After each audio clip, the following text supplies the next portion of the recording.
Ya hobinya pergi pengajian. Dari satu majelis ke majelis yang lain. Mintal kain, jual, terus pengajian. Bisnis sederhana, terus pengajian. Itu akhirat itu. Di hidup tuh begitu. Ini orang pinter. Kalau kita zaman sekarang bisnis. Ya, tidak sukses lagi itu ya. Udah bisnis, terakhir orang sukses. Kalau ini enggak, bisnisnya enggak banyak, satu jenis, sedikit, cukup untuk menghidupi keluarga, selebihnya pengajian. Mungkin ada orang yang ngomong, wah kalau gitu nanti dunianya bagaimana? Beliau nyatanya bisa merasa cukup qanaah kok dengan dunianya ya. Al-qanaah kanzun laisa bil fani. Yang namanya qanaah bisa merasa cukup itu suatu gudang perbendaharaan yang tidak bisa habis. Jadi orang kalau udah bisa qanaah itu orang kaya. Ya kena bil ghalil, siapa yang bisa qanaah dengan yang ada sedikit, maka dia akan mendapatkan karunia yang besar dari Allah Subhanahu wa taala. Nah, kalau datang ke pengajian ayahnya itu selalu lihat ulama yang ceramah, yang ngajar. Ulama dulu kan orangnya Masya Allah ya, hebat-hebat. Lihat yang ngajar itu ayahnya terus pengen, ya Allah, andai kata saja saya punya anak yang seperti itu. Saya punya keturunan yang seperti itu. Akhirnya angkat tangan, Allahumma ya Allah, karuniai dari sulbiku ini seorang anak keturunan ya, anak keturunanku yang menjadi ulama. Itu doanya ayah Imam Ghazali setiap kali ada di majelis. Nah, ini bisa ditiru sama kita-kita. Meskipun Anda belum menikah, doanya mulai sekarang. Jadi inden dulu, pesennya dari sekarang. Jangan nikah baru doa, itu agak terlambat itu ya. Agak terlambat. Sebelum nikah sudah doa. Kalau kita sebelum nikah sudah doa, kita pesannya anak soleh, nanti nikah akan dipilihkan sama Allah, ya istri yang solihah. Ya, akan dipilihkan istri yang solihah. Karena anak yang soleh umumnya orang tuanya juga orang tua yang soleh dan solihah. Kemudian doa terkabul 450 Hijriah lahirlah Imam Ghazali. Sebelumnya ada kakak beliau, kakak Imam Ghazali, namanya Ahmad sama Muhammad. Ketika keduanya masih kecil, ayahnya meninggal dunia. Jadi yatim, masih kecil sudah yatim piatu karena ibunya meninggal duluan. Masih kecil. Nah, Imam Ghazali yang masih kecil ini oleh ayahnya dititipkan kepada sahabat sang ayah. Ayahnya punya sahabat seorang sufi. Seorang sufi, orang soleh. Titip anak saya 2, sama ini ada uang sedikit untuk keperluan hidup anak saya. Tidak lama meninggal dunia. Nah, yang sufi ini dia juga orangnya enggak mampu, sama orang yang tidak punya.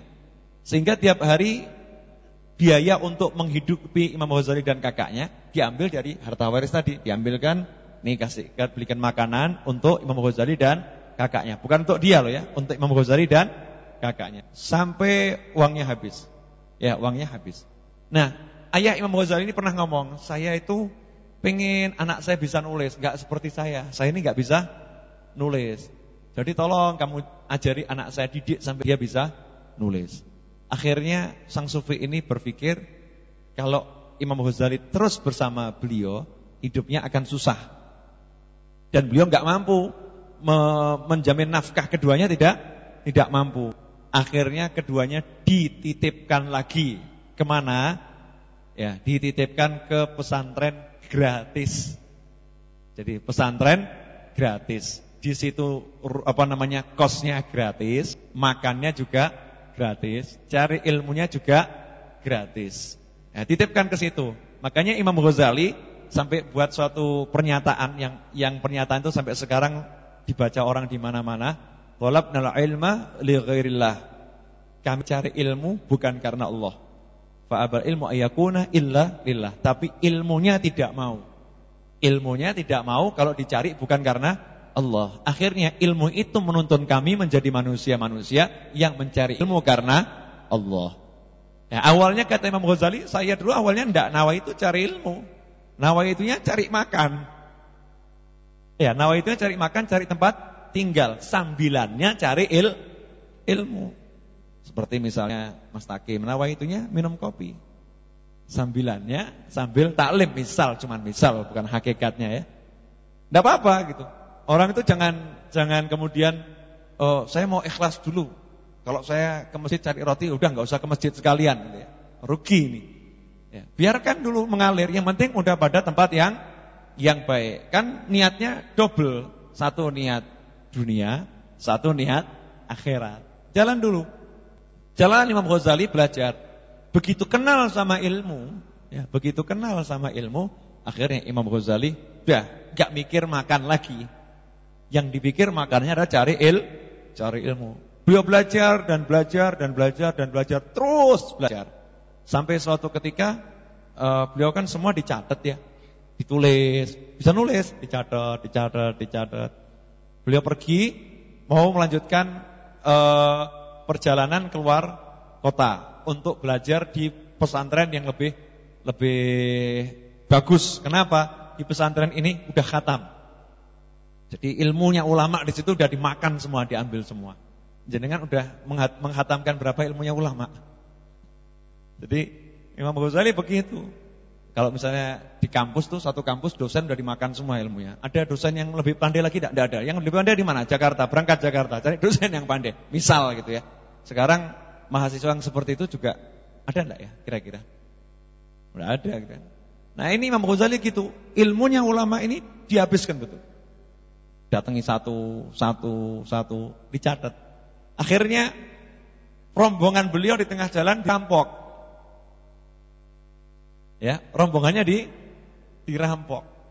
Imam Ghazali yang masih remaja ini dengan mati-matian mengejar perampok tadi. Ya, ngejar. Ini perampoknya heran. Anak kecil nih kok mengejar gitu ya. Terus akhirnya berhenti perampok tadi. Nanyalah, kenapa kamu ngejar saya? Saya minta tolong itu. Itu tas, koper itu kembalikan ke saya. Itu tidak ada uangnya. Ini isinya semua yang saya pelajari bertahun-tahun ya di situ. Ya di situ. Kata perampok, mau apa kamu? Sekarang sudah saya ambil semuanya. Semuanya. Ilmu kok ditaruh di koper ya, ilmunya hilang. Nah, ini ucapan perampok ini jadi ilmu buat Imam Ghazali. Ilmu ditaruh di koper, nanti ilmunya hilang. Akhirnya beliau berjanji enggak mau naruh ilmunya lagi di koper. Jadi ilmunya ditaruh di dalam hati. Sehingga isi koper itu beliau baca satu persatu, dihafalkan langsung kemana-mana, enggak bawa koper lagi, enggak bawa catatan lagi, yang langsung nyatetnya di dalam hati. Coba lihat tuh orang soleh. Ya, dirampok jadi ilmu. Kalau kita dirampok jadi apa? Gersulo macam-macam. Peristiwa apapun tuh jadi ilmu.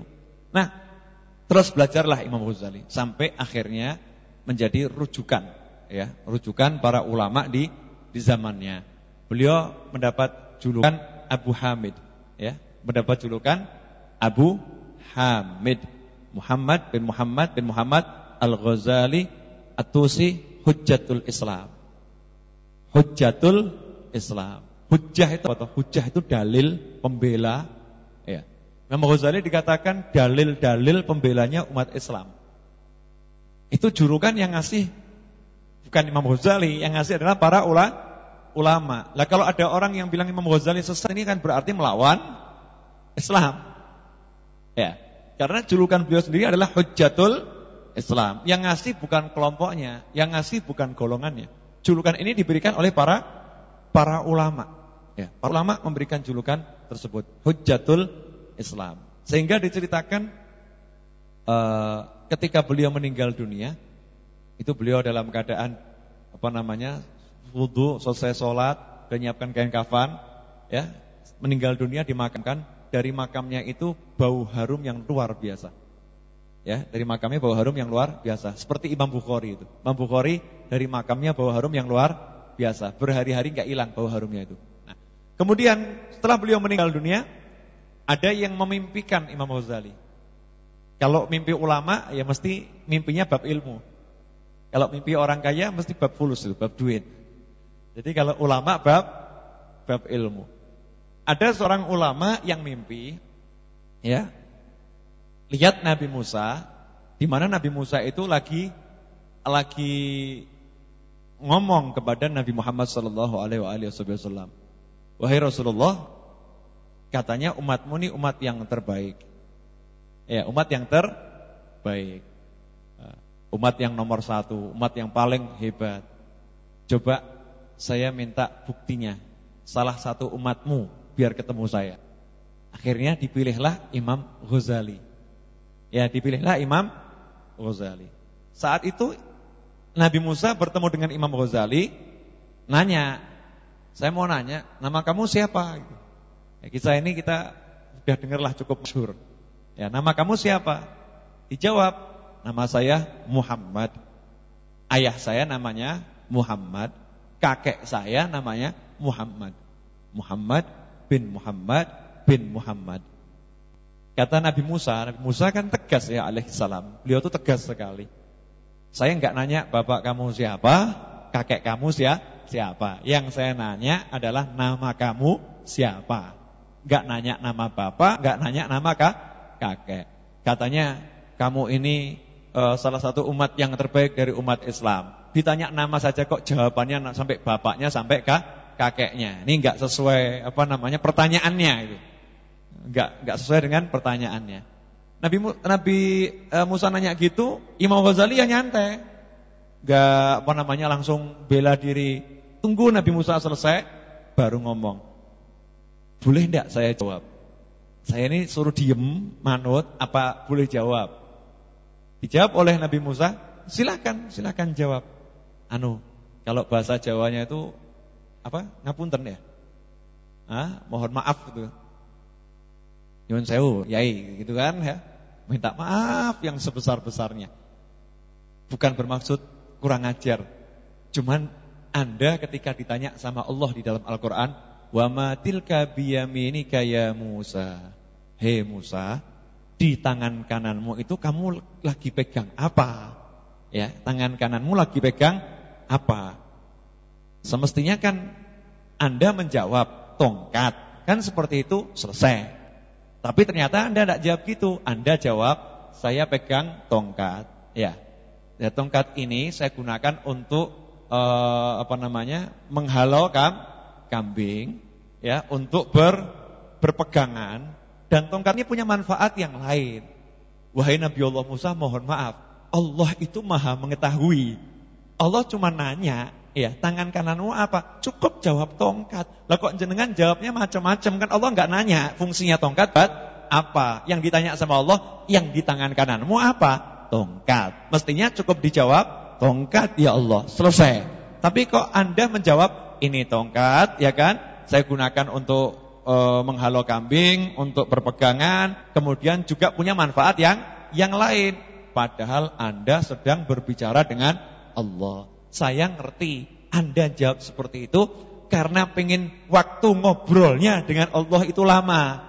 Kalau dijawab cuma tongkat, waktu ngobrolnya selesai. Karena dikasih kesempatan ngomong dengan Allah, yang ngomongnya agak panjang. Lah saya juga begitu. Karena dikasih kesempatan bertemu dengan jenengan, ini kemuliaan yang luar biasa. Saya enggak mau kemuliaannya habis, makanya saya jawab panjang. Maka Nabi Musa mandok pinter. Memang pinter ini ya. Ini memang benar kalau umatnya Rasulullah SAW umat yang terbaik. Jadi Imam Ghazali di alam kubur aja itu dialognya dengan Nabi Musa. Ya, seperti itu. Ru'yatul mu'min, mimpinya seorang mukmin itu benar, bukan lamunan ya. Bukan lamunan. Nah, Imam Ghazali setelah beliau meninggal dunia ditanya, amal apa yang paling menyelamatkan dirimu? Dilihatkan dalam keadaan sehat, seger, mewah, megah ya, gagah, nyenengkan gitu.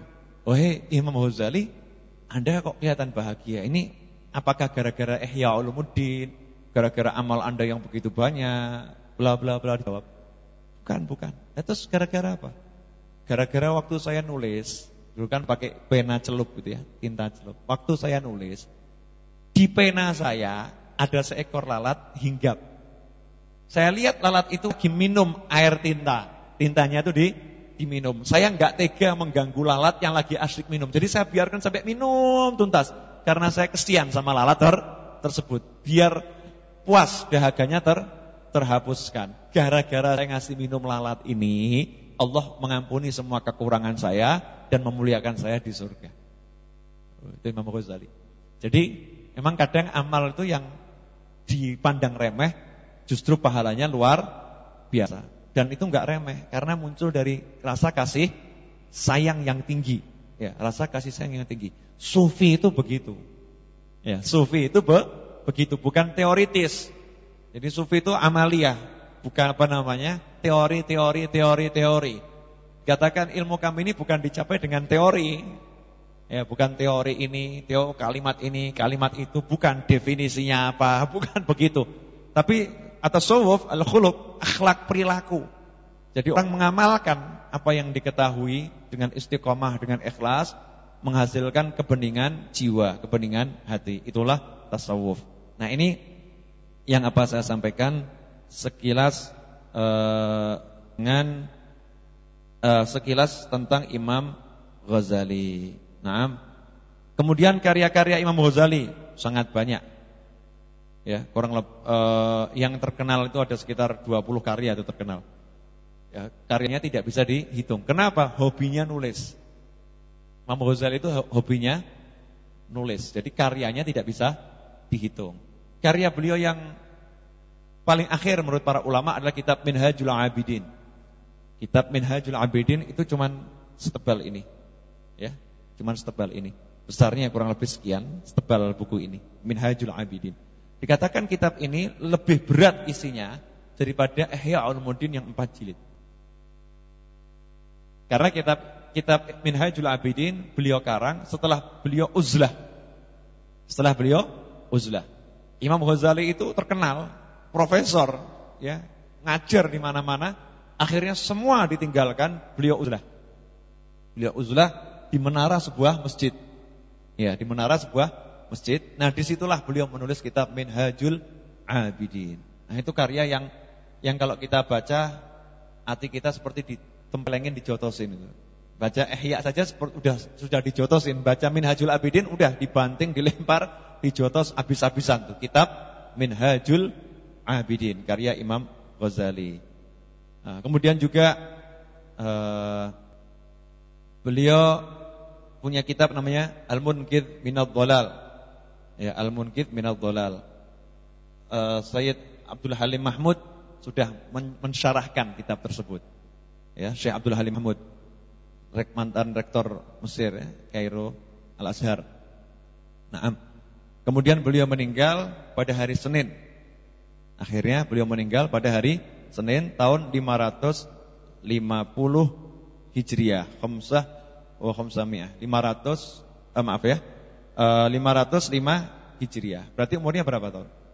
505 Hijriah beliau meninggal dunia. 450 lahir, 505 meninggal. Berapa umurnya? 55 tahun. 55 tahun itu masuk muda atau sudah tua itu? Kalau sekarang ini masuk muda atau tua? 55. Muda. Ya. 450 lahir, 505 meninggal dunia. Jadi 55 tahun. Mudah sekali ya. Tapi karyanya luar biasa. Nah, kita ini umurnya berapa? Sudah punya karya berapa? Ya, karya ngumpul-ngumpulkan lah misalnya. Maka harus berkarya. Apa nanti yang ditinggal ada. Syukur-syukur satu dibaca orang terus. Itu kan manfaat. Apapun karya tersebut. Meninggalnya hari Senin ya. Hari Senin 14 Rabi Asyar, 14 Jumadil Akhir. 14 Jumadil Akhir. Naam. Sekarang kita mulai baca isi kitabnya sedikit-sedikit saja karena ini Ihya Ulumuddin itu kan berat ya.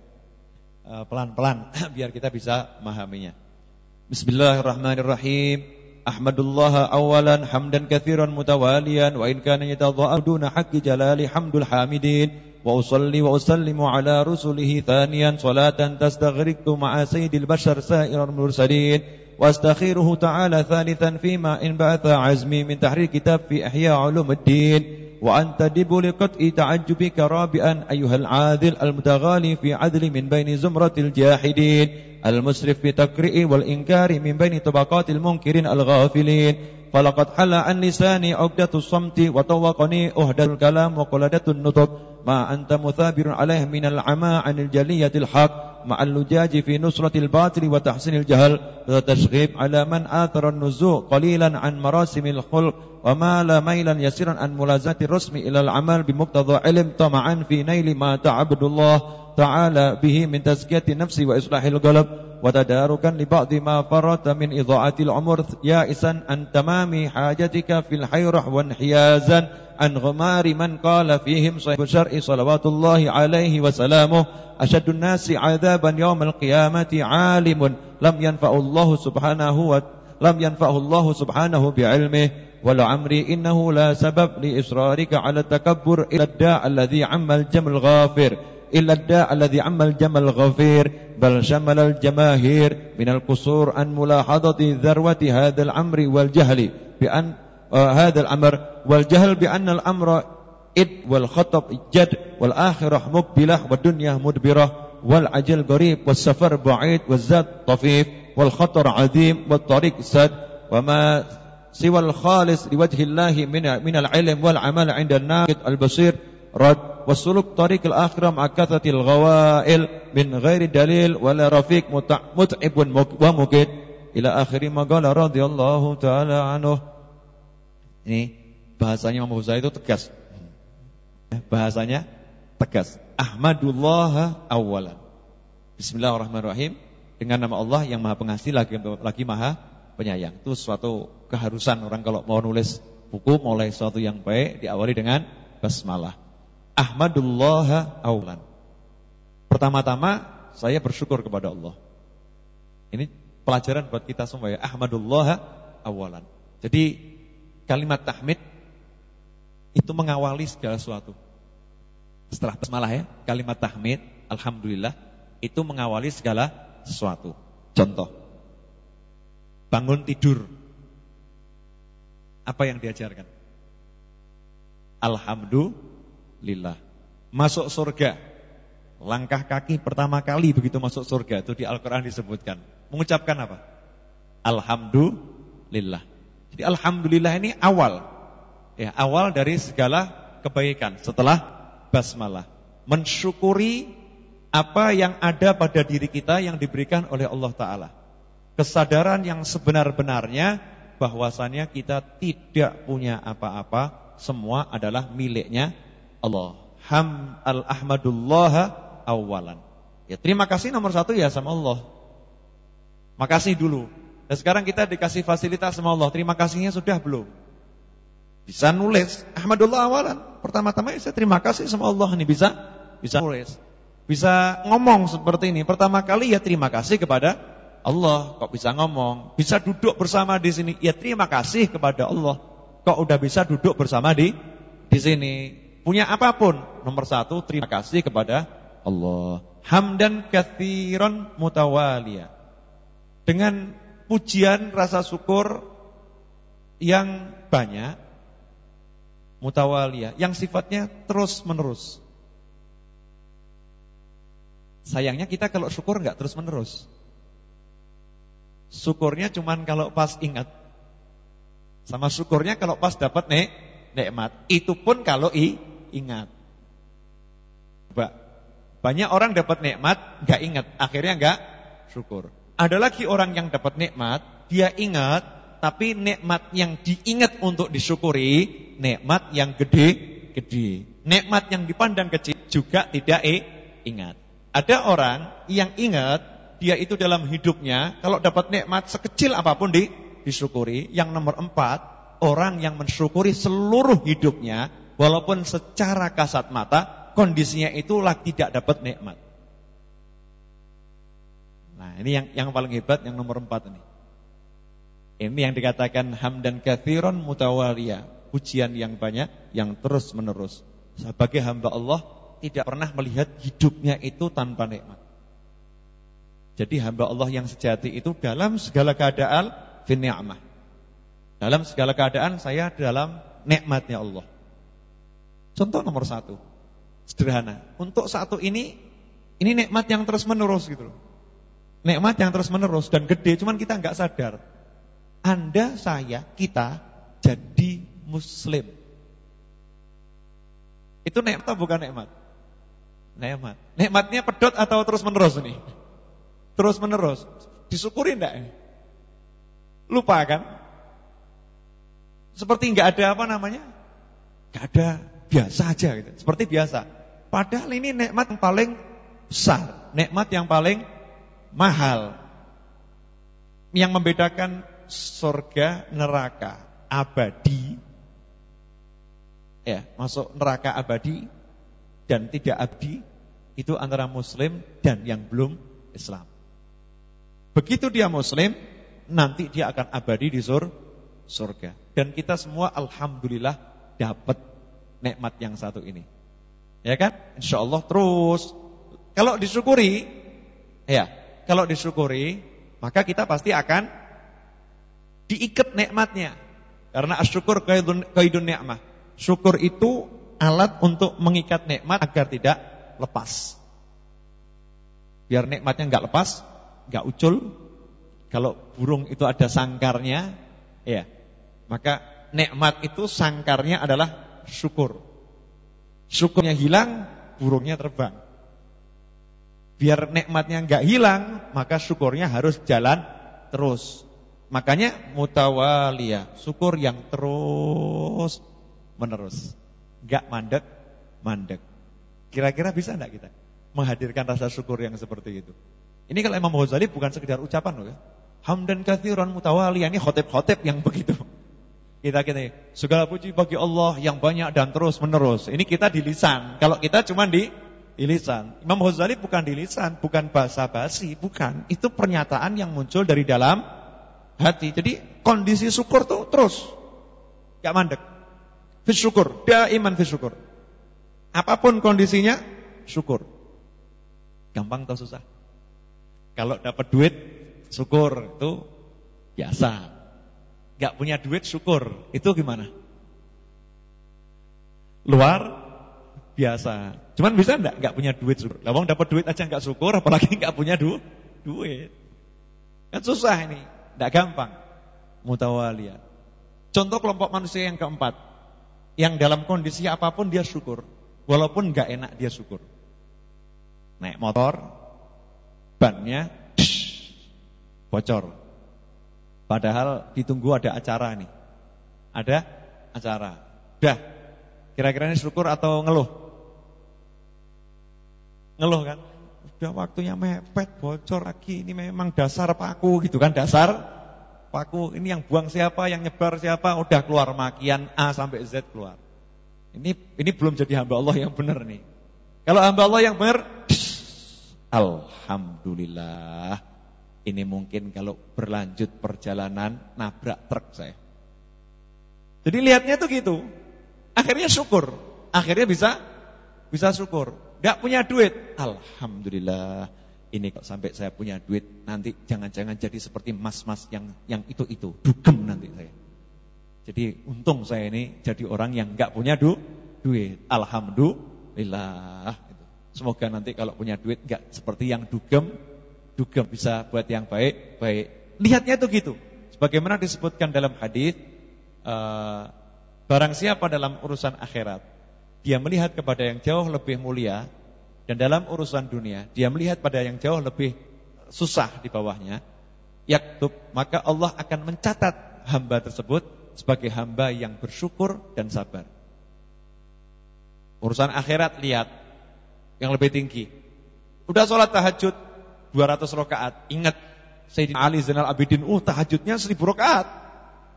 Wah, berarti saya belum apa-apa ini. Semangat, nambah kan? Urusan dunia, udah punya sepeda ontel. Jangan lihat yang punya motor atau yang punya mobil, nanti bisa dongkol gitu kan artinya. Dia lihat banyak yang enggak punya, masih jalan kaki. Bahkan banyak yang enggak punya kaki. Banyak bahkan yang bukan cuma enggak punya kaki, enggak bisa gerak. Saya bisa gerak, saya punya kaki, saya punya sepeda, saya sehat. Jatuhnya alhamdulillah. Ini kelompok nomor 4 seperti itu. Dan barang siapa dalam urusan akhirat lihat kepada yang di bawahnya, urusan dunia lihat kepada yang lebih tinggi, hidupnya gitu. Urusan sholat, alhamdulillah kan saya udah sholat daripada mereka-mereka enggak sholat. Urusan duit, ya kan?